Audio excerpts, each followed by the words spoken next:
600 سال پہلے ایک ایسا دور آیا ہے کہ جب یوں لگ رہا تھا کہ اسلام دنیا سے مٹ جائے گا اور ختم ہو جائے گا۔ یہ دور ہے 7ویں صدی کا۔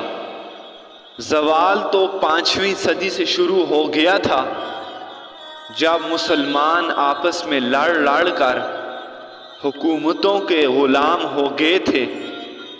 483 سے زوال آنا شروع ہوا اور پھر وہ چلتے چلتے چلتے اتنا آگے چلا گیا کہ ایک دوسرے کے گلے کاٹنا یہ ایک فن بن گیا۔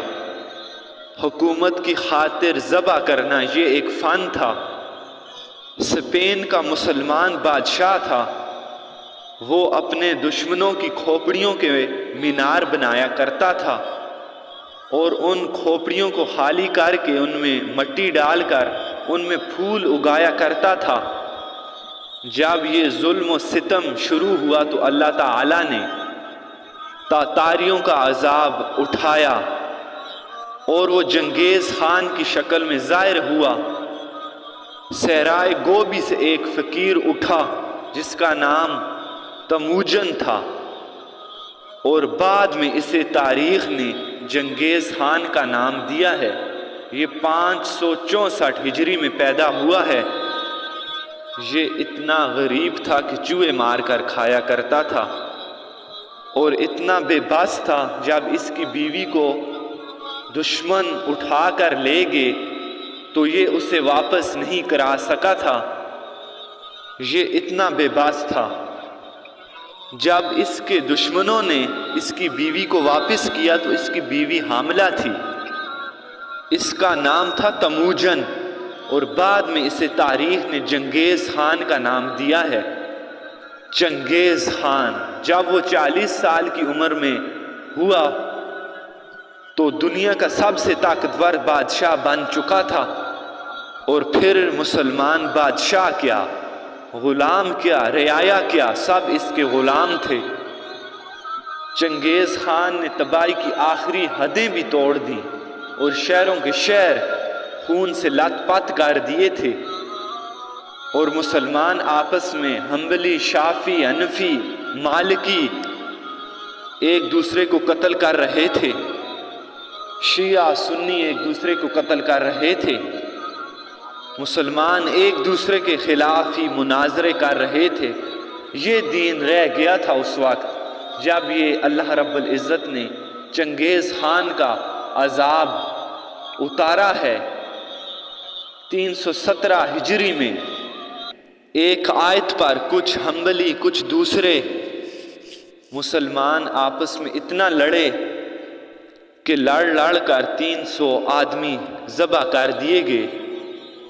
یہ کیفیت بن گئی تھی، اور عباسی بادشاہ عید کی نماز پڑھنے نکلتا ہے، بغداد کا خلیفہ عید کی نماز کے لیے نکلتا ہے، اور اس کے آگے ڈھول ناچ گانے والے یہ سارے اس کے ساتھ ہیں۔ یہ صبح کے وقت نکلا ہے اور عیدگاہ جب یہ پہنچا ہے تو عشاء کی نماز ہو چکی تھی، تو پھر انہوں نے جا کر عشاء کی بعد عید کی نماز پڑھی ہے۔ یہ حال ہو گیا تھا، اس طرح کی صورتحال بن گئی تھی، اور اخلاق کی پستی اپنی تمام تر حدیں توڑ چکی تھی۔ تب پھر اللہ تعالیٰ نے چنگیز خان کو اٹھایا، اور پھر اس نے 610 ہجری میں تمام اسلامی حکومتوں پر حملے کرنا شروع کیے۔ افغانستان کے ایک شہر میں چنگیز خان کا بیٹا کہیں قتل ہو گیا تھا، اس کا نام چغتائی تھا، یعنی اس کا پوتا قتل ہو گیا تھا۔ تو جب اس نے یہ شہر فتح کیا ہے، پھر جب اس نے یہ شہر فتح کیا تو حکم دیا کہ اس شہر کی کوئی زندہ چیز نہیں بچنی چاہیے۔ انسان تو انسان ہے، اس نے بلی اور کتے تک ذبح کرا دیے تھے۔ عورتوں کے پیٹ چاک کر کے اس نے حکم دیا کہ ان کے بچے بھی ذبح کر دو، اور کوئی زندہ چیز اس نے وہاں نہیں چھوڑی تھی، اور خون کی ندیاں بہا دی تھی۔ ایک انسان تو انسان ہے، اس نے جانور گائے بھینس سب کچھ ذبح کر دیا تھا، تو یہ مسلمانوں پر ایک عذاب بن کر نکلا تھا کہ مسلمان آپس میں لڑ کر ایک دوسرے کو ختم کر رہے تھے۔ جب قومیں سوتی ہیں تو انہیں پھر ڈھول نہیں اٹھاتے، ناچ گانا نہیں اٹھاتا، پھر انہیں بس موت ہی اٹھا سکتی ہے۔ پھر 610 ہجری میں چنگیز خان نے بخارا پر حملہ کیا۔ سب سے پہلا شہر جو اس نے فتح کیا بخارا تھا، اور یہ شہر بھی بہت بڑا تھا۔ جب وہ پھر مسجد کے منبر پر آیا ہے تو اس نے ایک بڑی ٹوپی پہنی ہوئی تھی اور منہ پر اس نے کوئی رنگ ملا ہوا تھا کہ سردی کے دن تھے، سردی سے بچا جا سکے، اور اس نے منبر پر چڑھ کر جو پہلی بات کی تھی وہ یہ تھی کہ جس اللہ کو تم مانتے ہو میں اس اللہ کا، اس خدا کا عذاب بن کر تمہارے اوپر نازل ہوا ہوں۔ اور پھر چنگیز خان نے خون کی ندیاں بہا دیں، 40 سال تک مسلمانوں کے خون سے زمین بھر گئی تھی۔ 656 ہجری میں ہلاکو خان نے بغداد پر حملہ کیا اور 15 لاکھ لوگوں کو زندہ ذبح کر دیا تھا۔ 40 دن تک قتل عام ہوتا رہا اور دریائے دجلہ سر ہو گیا تھا، اور یوں لگتا تھا کہ اب دنیا میں اسلام ختم، اب اسلام باقی نہیں بچ سکتا۔ لیکن جو میں نے بات کی ہے کہ اللہ رب العزت نے اسلام کو باقی رکھنا ہے، اسے کوئی نہیں مٹا سکتا۔ تو جب مسلمانوں کے ہاتھ سے طاقت نکل گئی اور وہ بے بس اور عاجز ہو گئے، اور جب پھر اتنی بڑی تاتاری طاقت سے لڑنے کی ہمت نہ رہی، تو اللہ رب العزت نے کیا کیا؟ تو اللہ نے دعوت کی طاقت کو ظاہر کیا، تبلیغ کی طاقت کو ظاہر کیا۔ کچھ ترکستانی تاجروں نے منگولوں کو تبلیغ اور دعوت دینا شروع کی، تو وہ قوم جو دنیا میں مسلمان اور اسلام مٹانے آئی تھی وہ مسلمان ہونا شروع ہو گئی۔ یہ دنیا کی تاریخ کا عجب واقعہ ہے۔ چنگیز خان نے تو شہروں کے شہر تباہ کر دیے تھے۔ اس کے مرنے کے بعد اس کے بڑے بیٹے جوجی نے اس کی حکومت کو 4 حصوں میں تقسیم کیا۔ روس جوجی نے خود رکھا، منگولیا کا علاقہ چغتائی کو دیا گیا، اور اپنا جو ان کا تھا صحرائے گوبی اور اس کے آس پاس کے علاقے، اور چین اور اس کے گرد و نواح کے علاقے، یہ اغدائی کو دیے، اور طولوئی کو آذربائیجان سے لے کر ایران تک کا علاقہ دیا گیا۔ دنیا کا سب سے بڑا فاتح ہے چنگیز خان۔ تو پوری دنیا میں چنگیزی چھا گئے اور مسلمان پوری دنیا میں دب گئے۔ پھر جب کوئی شکل نہیں بچی تاتاریوں سے ٹکر لینے کی، تو اللہ نے دعوت کی طاقت کو ظاہر کیا۔ جوجی کا بیٹا تھا اباقا، وہ اس کے مرنے کے بعد بادشاہ بنا تھا۔ اباقا کا بیٹا تھا برکا خان، وہ اس کے بعد بادشاہ بنا۔ ان 2 بادشاہوں کی حکومتوں کے درمیان دعوت کا کام تاتاریوں میں شروع ہو گیا تھا۔ تاتاری عوام مسلمان ہونا شروع ہو گئے تھے، اور پھر اس طرح دعوت چلتے چلتے چلتے برکا خان کے ایک وزیر تک پہنچی اور وہ مسلمان ہو گیا۔ اور وہ جب موقع پاتا تو وہ برکا خان کو بھی دعوت کی باتیں بتاتا اور اسلام کی باتیں سناتا، اور برکا خان سن کر حیران ہو کر پوچھتا کہ یہ باتیں تمہیں کون بتاتا ہے؟ تو وہ کہتا کہ یہ اسلام سکھاتا ہے۔ کہا کہ یہ اسلام کہاں سے تم نے سیکھا ہے؟ تو اس کے وزیر نے کہا کہ یہ کچھ تاجر آتے ہیں، وہ یہ باتیں بتاتے ہیں جو مسلمان ہیں۔ اس نے اپنے وزیر سے کہا کہ جب وہ آئیں پھر مجھے بھی ان سے ملانا، میں بھی ان سے ملوں گا اور ان سے اسلام کے متعلق پوچھوں گا۔ اللہ کے دین کے داعی ہوتے تو تاجروں کے بیس میں تھے، لیکن وہ جاتے اسلام کی دعوت کے لیے تھے۔ تو جب ایک ترکستانی تاجروں کا قافلہ وہاں پہنچا تو وہ برقع خان سے ملا۔ جب برقع کی ان سے ملاقات ہوئی اور باتیں سنی تو وہ مسلمان ہو گیا اور پوری روس کی سلطنت میں اسلام پھیل گیا۔ ہے عیاں یورش تاتار کے افسانے سے پاسباں مل گئے کعبے کو صنم خانے سے۔ اللہ رب العزت نے کیسے دین کو زندہ رکھا ہے کہ وہ قوم جو اسلام کو مٹانے نکلی تھی وہ خود جوک در جوک مسلمان ہو گئے اور اسلام کی سربلندی کے لیے لڑنے لگے۔ تاریخ لکھنے والے یعنی مورخین بڑے حیران اور پریشان ہیں کہ پہلی دفعہ ایسے ہوا ہے کہ کسی فاتح قوم نے اپنے غلاموں کا دین قبول کیا ہے۔ ویسے تو لوگ بادشاہوں کے کلمے پڑھتے ہیں، لیکن تاریخ والے حیران ہیں کہ پہلی دفعہ ایسا ہوا ہے کہ بادشاہوں کا دین چھوڑ کر، بادشاہوں نے اپنا دین چھوڑ کر اپنے غلاموں کا کلمہ پڑھا ہے۔ تو ایک نسل پوری چنگیز خان کی مسلمان ہو گئی۔ اب ہلاکو جو تھا وہ مصر پر حملہ کرنے جا رہا تھا، جو ایک مسلمانوں کا ملک باقی رہ گیا تھا۔ تو مصر کے بادشاہ رکن الدین بائبرس نے اس وقت برقع خان کو خط لکھا کہ تو بھی مسلمان ہے اور میں بھی مسلمان ہوں، اور تمہارا تتاری بادشاہ ہلاکو خان میرے ملک مصر پر حملہ کرنا چاہتا ہے، تو مسلمان ہے اور میری مدد کر۔ تو برقع خان نے ہلاکو خان کو خط لکھا کہ تو مصر پر حملہ کرنا چھوڑ دے ورنہ میں تیرے مقابل آ جاؤں گا۔ وہ بھی مسلمان ہے اور میں بھی مسلمان ہوں، اگر تو باز نہ آیا تو تو مجھے اپنے سامنے پائے گا اور اس طرح ہماری جنگ چھڑ جائے گی، اس لیے تو مصر پر حملہ کرنا چھوڑ دے۔ جب یہ خط ہلاکو خان نے پڑھا تو پریشان ہو گیا۔ اس نے پھر برقع خان کو خط لکھا کہ کیا تو نے چنگیز خان کا قانون نہیں پڑھا کہ کوئی بھی تاتاری دوسرے تاتاری کے خلاف تلوار نہیں اٹھائے گا؟ تو پھر برقع خان نے اسے جواب دیا کہ چنگیز خان بھی کافر تھا اور تو بھی کافر ہے، میں مسلمان ہوں۔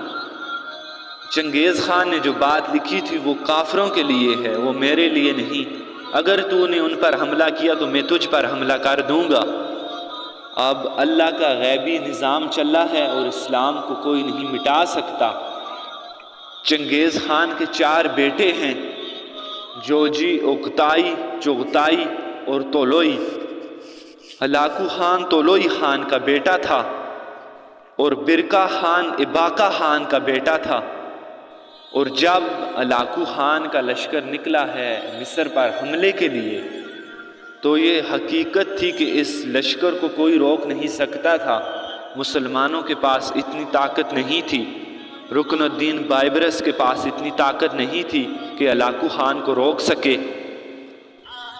پھر تاتاری کے سامنے آ گئے اور پھر پہلی دفعہ تاتاریوں کی تلوار 50 سال بعد ایک دوسرے کے خلاف اٹھی ہے، اور اس کے پیچھے چند غیر معلوم مسلمان تاجر تھے جنہوں نے یہ دعوت تاتاریوں تک پہنچائی تھی، جن کو تاریخ نے محفوظ نہیں کیا، نام تک ان کا نہیں پتا کہ وہ تاجر کون تھے، لیکن جو انہوں نے کام کیا ہے وہ دنیا بھر تک اور دنیا رہنے تک بے مثال ہے۔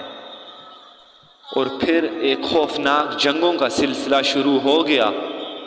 ہلاکو خان نے ظلم زیادہ اس لیے کیا تھا کہ ہلاکو خان کی بیوی عیسائی تھی، دوقوزہ اس کا نام تھا، اور اس کا جو سالار تھا وہ بھی عیسائی تھا اور اس کا نام تھا کتبوغہ خان۔ یہ دونوں عیسائی تھے اور یہ چاہتے تھے کہ مسلمانوں کو مٹا دیں، لیکن میرے اللہ نے مکروا ومکر اللہ واللہ خیر الماکرین، اللہ نے برقع کو ایمان دیا، وہ ہلاکو خان سے جا کر ٹکرایا۔ ہلاکو خان نے جب پہلے مصر پر حملے کا ارادہ کیا تھا تو اس کا ایک بھائی تھا منگو خان، وہ اس وقت چنگیزیوں کا بادشاہ تھا۔ جب اوکدائی مرا تو اس کا بیٹا کویوک تھا وہ بادشاہ بنا۔ کویوک کے مرنے کے بعد منگو خان چنگیزیوں کا بادشاہ بنا۔ ہلاکو خان مصر پر حملے کی تیاری کر رہا تھا کہ منگو خان مر گیا، تو چنگیزیوں کا قانون تھا کہ جو تاتاری بادشاہ جہاں بھی مرے اس جگہ تمام دوسرے جو چھوٹے بادشاہ تھے انہیں پہنچنا ضروری ہوتا تھا۔ تو ہلاکو خان جو مصر فتح کرنے جا رہا تھا، جب منگو خان مرا تو یہ قانون تھا، تو وہ واپس ہو گیا اور اپنے لشکر کو پیچھے کر گیا۔ تھوڑی سی فوج اس نے فلسطین میں رکھی تھی، اور بغداد کی تباہی کی 2 سال بعد 656 میں بغداد فتح ہوا ہے۔ 658 میں رکن الدین بائبرس نے کتبوغا پر حملہ کیا اور وہ زندہ گرفتار ہوا۔ پھر انہوں نے اس کے ٹکڑے کر دیے، اور پھر ہلاکو خان لاؤ لشکر لے کر مصر پر چڑھا ہے۔ تو برکا خان آگے آیا ہے، اور یہ دونوں، اور پھر جب ہلاکو خان کا بیٹا بادشاہ بنا، جب پھر وہ مرا اور اس کا پوتا ہلاکو خان کا پوتا پھر بادشاہ بنا، تو اس ہلاکو خان کا جو پوتا تھا وہ بھی پھر عیسائی ہو گیا۔ جب وہ بادشاہ بنا پھر وہ بھی عیسائی ہو گیا۔ پھر اس نے اپنا نام رکھا نکوپولس، لیکن وہ پھر تھوڑے دنوں کے بعد کہنے لگا کہ یہ 3 خدا کیا ہوتے ہیں، کیونکہ عیسائی مذہب میں 3 خدا ہوتے ہیں، باپ، بیٹا اور روح، مقدس روح جو وہ کہتے ہیں۔ پھر اس نے یہ سوچا کہ یہ 3 خدا کیا ہوتے ہیں، خدا تو ایک ہوتا ہے۔ پھر تھوڑے سے عرصے کے بعد جو وہ عیسائی ہوا تھا وہ پھر مسلمان ہو گیا۔ اللہ نے کیسے اسے ہدایت دی کہ پھر وہ مسلمان ہو گیا، اور پھر اس نے اپنا نام احمد رکھا۔ وہ ہلاکو تھا کہ جس نے کہا تھا کہ دنیا سے اسلام اور مسلمانوں کو ختم کر دوں گا، اس کا پوتا لا الہ الا اللہ پڑھ گیا اور اللہ رب العزت پر ایمان لے آیا۔ اس کے پیچھے کوئی تلوار نہیں ہے، اس کے پیچھے صرف دعوت والے چند آدمی ہیں۔ تلوار تو مسلمانوں کے ہاتھوں میں رہی نہیں تھی، مسلمانوں کی تلواروں کو تو زنگ لگ گیا تھا۔ تو اللہ رب العزت نے کیا کیا کہ اسلام کو باقی رکھنا ہے، تو جس قوم میں طاقت تھی لڑنے کی تو اس قوم کو ہی اللہ نے کلمہ پڑھا دیا۔ تو اب برکا خان کی اولاد مسلمان ہو گئی، یعنی جوجی خان کی ساری اولاد مسلمان ہو گئی، اور ادھر طولوئی کی اولاد بھی مسلمان ہو گئی۔ صرف چغتائی رہ گیا تھا جو منگولیا کا بادشاہ تھا۔ پھر اس کا پڑپوتا تیمور تغلق، وہ مولانا جلال الدین رحمۃ اللہ علیہ کے ہاتھ پر مسلمان ہو گیا۔ وہ پہلی باری ملاقات سے مسلمان نہیں ہوا تھا، لیکن جب مولانا جلال الدین رومی نے اسے دعوت دی تو اس نے کہا کہ ابھی تو میں ولی عہد ہوں، جب میں بادشاہ بنا تو پھر مجھ سے ملنا، میں پھر تمہاری بات سنوں گا۔ اس بادشاہ کے بادشاہ بننے سے پہلے ہی جلال الدین کا انتقال ہو گیا۔ وہ پہلے ہی اپنے بیٹے رشید الدین سے فرما گئے تھے مولانا جلال الدین کہ جب یہ بادشاہ بنے تو اسے جا کر بتانا کہ میرے بابا نے تجھ سے ملاقات کی تھی اور تو نے کہا تھا کہ میں تیری بات اس وقت سنوں گا جب میں بادشاہ بنوں گا۔ تو جب وہ بادشاہ بنے گا تو اس کے پاس جانا ہے، تو نے اس کے پاس جانا ہے اور اسے اسلام کی دعوت دینی ہے۔ جلال الدین کے انتقال کے بعد تیمور تغلق بادشاہ بنا، تو رشید الدین نے جا کر اس سے کہا کہ میرے باپ نے تجھے یوں کہا تھا۔ پھر تیمور تغلق نے کلمہ پڑھا، اس کے 4 وزیر تھے، پھر اس نے انہیں بلایا اور انہیں پھر اسلام کی دعوت دی، انہوں نے بھی کلمہ پڑھ لیا۔ اس کا سالار تھا جو سپہ سالار ہوتا ہے، تیمور تغلق کا سپہ سالار تھا، اس نے اسے بلایا، اس کو ایمان کی دعوت دی۔ تو اس کے سپہ سالار نے کہا کہ میں تو ایک شرط پر کلمہ پڑھوں گا کہ یہ میرے غلام سے کشتی کرے اور اگر اس نے اسے ہرا لیا تو میں کلمہ پڑھ لوں گا۔ میں یہ جاننا چاہتا ہوں کہ کیا اسلام میں طاقت ہے یا نہیں ہے۔ اس سپہ سالار کے غلام کا نام تھا جراش۔ وہ کیسا غلام تھا کہ وہ 5 سال کا جوان اونٹ اکیلے اٹھا لیتا تھا۔ وہ اتنی بڑی بلا تھی کہ اتنا بڑا اونٹ وہ اٹھا لیتا تھا دونوں ہاتھوں پر۔ تو اس کے بادشاہ یعنی تیمور تغلق نے کہا کہ یہ کیا بات ہوئی، یہ کدھر پہلوان ہے اور تیرا پہلوان دیکھ، تو اسے دیکھ اور اسے دیکھ، ان کا مقابلہ تو نہیں ہو سکتا۔ بادشاہ نے اسے کہا کہ تو دلیل سے بات کر۔ تو سپہ سالار نے کہا کہ میں دلیل نہیں جانتا، اگر یہ کشتی ہرا لے تو تبھی میں کلمہ پڑھوں گا، ورنہ میں کلمہ نہیں پڑھوں گا۔ تو رشید الدین رحمۃ اللہ علیہ نے کہا کہ میں اس سے کشتی کروں گا، انشاءاللہ میں اسے ہراؤں گا۔ تو رشید الدین نے رات سے اپنے رب سے کہا کہ یا رب، اگر تو اسلام کو زندہ رکھنا چاہتا ہے تو مجھے اس سے جتا دے، ورنہ یہ پھر بات کو قبول نہیں کرے گا۔ یہ جو سارے واقعات میں آپ کو بتا رہا ہوں، یہ عیسائی مورخین کی کتابوں سے بتا رہا ہوں۔ اگر کوئی مسلمان ہوتا تو پھر بھی ہم کہہ دیتے کہ یہ صحیح نہیں ہوں گے۔ اسلام کے متعلق یہ عیسائی مورخ لکھ رہا ہے۔ یہ میں آپ کو سارے واقعات عیسائی تاریخ دانوں کی کتابوں سے بتا رہا ہوں، جو یہ خود لکھتے ہوئے حیران ہوتے ہیں کہ کیسے ایک بادشاہ قوم نے اپنے غلاموں کا کلمہ پڑھ لیا۔ پتہ نہیں یہ کیا طاقت ہے کہ جو ایک طاقتور بادشاہ کو غلام کے آگے جھکا دے، یہ کیسا دین ہے۔ ہسٹری آف اسلام ایک کتاب ہے جس میں یہ سارے واقعات درج ہیں۔ وہ بہت بڑا مورخ تھا سر تھامس، جو یہ تاتاریوں کی تاریخ لکھتے ہوئے کہتا ہے کہ یہ سمجھ میں نہیں آتا کہ ایک بادشاہ قوم نے کیسے اپنے غلاموں کا کلمہ پڑھ لیا۔ تو رشید الدین نے کہا کہ میں لڑوں گا۔ اگلے دن سارا شہر اکٹھا ہو گیا۔ رشید الدین ایک چڑیا کی مانند تھے، اور وہ بادشاہ جو آپ کو میں نے بتایا ہے کہ ایک اونٹ جو بالکل جوان ہوتا تھا وہ دونوں ہاتھوں پر اٹھا لیتا تھا۔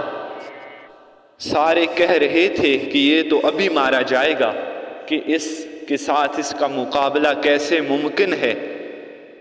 تو جب وہ آمنے سامنے ہوئے جراش اور رشید الدین، تو رشید الدین نے صرف ایک اس کے سینے پر مکہ مارا، بالکل ہلکے ہاتھ سے، اور وہ پہلوان جس کا نام جراش تھا، اس سپہ سالار کا، وہ ایسے گرا کہ جیسے کوئی چڑیا کو ایک زوردار کوئی چیز مارے۔ وہ 2-3 کلا بازیاں کھا کر گرا اور وہ پہلوان بے ہوش ہو گیا۔ پھر بادشاہ نے کہا کہ اب بتا کہ اب، تو پھر اس سالار نے کہا کہ یہ تو اب تو کچھ باقی نہیں رہا، اب تو میں کلمہ پڑھوں گا، اور پھر اس نے بھی کلمہ پڑھ لیا۔ ہاں، اور 10 لاکھ تاتاری اس بادشاہ کے ہاتھ پر پھر مسلمان ہوئے۔ منگولیا میں اس کی قبر ہے، اس تیمور تغلق کی قبر ہے، اور اس کے اوپر یہ لکھا ہوا ہے، یہ وہ خوش قسمت بادشاہ ہے جس کے ہاتھ پر 10 لاکھ تاتاری مسلمان ہوئے اور کلمہ پڑھا۔ جو قوم دنیا سے اسلام کو اور مسلمانوں کو مٹانے اٹھی تھی، وہ خود جوک در جوک ایسے مسلمان ہوئے کہ دنیا میں پوری میں اسلام پھر غالب آ گیا۔ صرف تاتاریوں کی ایک نسل مسلمان نہیں ہوئی، وہ قبلائی خان کی نسل تھی، کیونکہ وہ چین کی طرف نکل گئے تھے۔ صرف وہ کلمہ پڑھنے سے محروم ہوئے، اور جو ادھر مسلمانوں کی حدود کے ساتھ تھے وہ سارے مسلمان ہو گئے۔ اسی کو علامہ اقبال نے کہا تھا کہ عیاں ہے یہ یورش تاتار کے افسانے سے، پاسباں مل گئے کعبے کو صنم خانے سے۔ کہ جو قوم اٹھی تھی دنیا سے اسلام کو مٹانے کے لیے وہ خود مسلمان ہو گئے۔ جس قوم کو کوئی تلواروں سے نہ توڑ سکا، فوجوں سے نہ توڑ سکا، اس قوم کو اللہ رب العزت کے کلمے نے توڑ دیا اور وہ سارے مسلمان ہو گئے۔ پھر اسی کو علامہ اقبال نے اپنے شعر میں اس طرح قلم بند کیا کہ عیاں ہے یورش تاتار کے افسانے سے، پاسباں مل گئے کعبے کو